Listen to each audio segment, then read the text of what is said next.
మళ్ళీ వాళ్ళ Pakistan India match ఉన్నది, లెక్క తేల్చాల్సిందే. హై వోల్టేజ్ సమరం నేడే.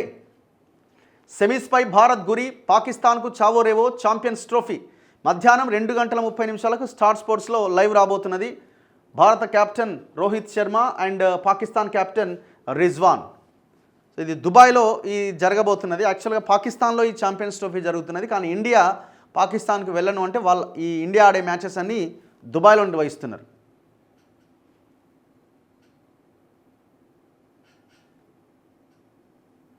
ఛాంపియన్స్ ట్రోఫీలో ఎన్ని జట్లు పాల్గొన్నా, ఇప్పటికీ ఎన్ని మ్యాచ్లు జరిగినా అందరి దృష్టి ఆ ఒక్క పోరుపైనే.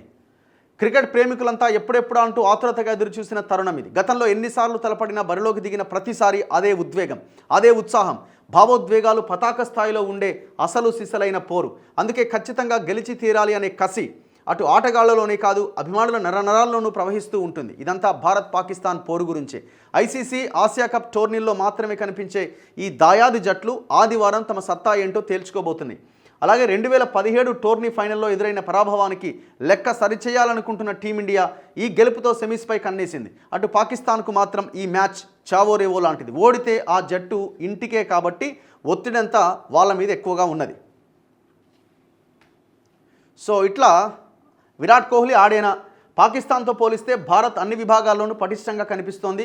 ఓపెనర్ శుభ్మన్ గిల్ భీకరమైన ఫామ్ కొనసాగిస్తున్నాడు. పరిస్థితులకు తగ్గట్టుగా సమన్వయంతో ఆడుతున్నాడు.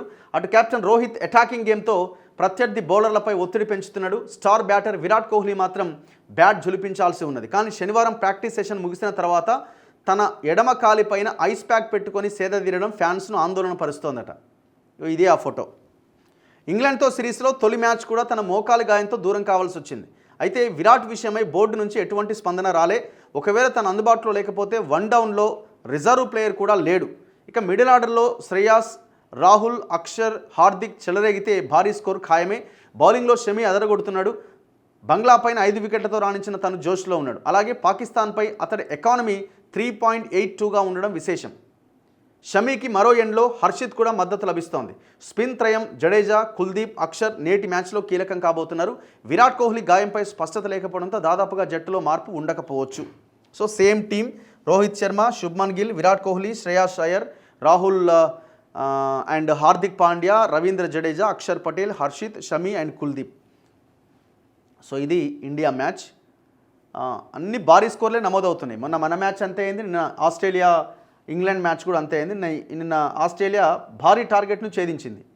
అయిపోయింది మ్యాచ్, ఇంగ్లాండ్ గెలిచింది అనుకున్నాం, కానీ ఆస్ట్రేలియా ఊదిపడేసింది. 47.3 ఓవర్లలోనే 356 పరుగులు చేసింది. English 120 not out.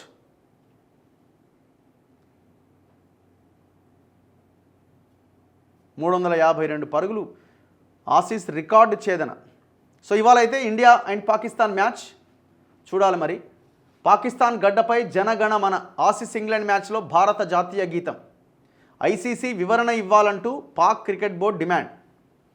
ఛాంపియన్స్ ట్రోఫీలో భాగంగా లాహోర్లోని గడాఫీ స్టేడియంలో శనివారం ఆస్ట్రేలియా ఇంగ్లాండ్ మధ్య జరిగిన మ్యాచ్కు ముందు అనూహ్య ఘటన చోటు చేసుకుందట. మ్యాచ్ ప్రారంభానికి ముందు డీజే చేసిన చిన్న పొరపాటు వల్ల ఆస్ట్రేలియా జాతీయ గీతానికి బదులు భారత గీతం వినిపించిందట. తొలుత ఇంగ్లాండ్ జాతీయ గీతాలాపన పూర్తయ్యాక ఆసీస్ ఆటగాళ్లు తమ గీతం కోసం సిద్ధమవగా మైక్లో నుంచి భారత జాతీయ గీతం మొదలైంది. దీంతో ఆటగాళ్లతో పాటు స్టేడియంలోని వారంతా విస్తుపోయారు. వెంటనే తేరుకున్న డీజే దాన్ని ఆపేసి ఆస్ట్రేలియా జాతీయ గీతాన్ని పెట్టాడు. అయితే ఈ ఘటన ఇంటర్నెట్లో వైరల్ కావడంతో పాకిస్తాన్ క్రికెట్ బోర్డు తీవ్రంగా స్పందించింది. ఈ ఉదంతంపై ఐసీసీ వివరణ ఇవ్వాలని డిమాండ్ చేసింది. ఇప్పుడు మరి దానికి మరి పాకిస్తాన్తో మ్యాచ్ ఎందుకు? మరి ఇండియాతో ఎందుకు ఆడుతున్నారు? ఆడేదో పొరపాటు జరిగి ఉంటుంది, అది కాకుండా ఇది ప్లే అయింది, ఇంకోటి మళ్ళీ వెంటనే ప్లే చేసారు. దానికి అంతా ఇబ్బంది పడ్డం దేనికి? సో బుమ్రా లేకపోవడం ఒక డిసడ్వాంటేజ్గా చెప్పుకోవచ్చు ఇండియన్ టీం. కానీ షమి కూడా ఫామ్లోనే ఉన్నాడు, చూడాలి.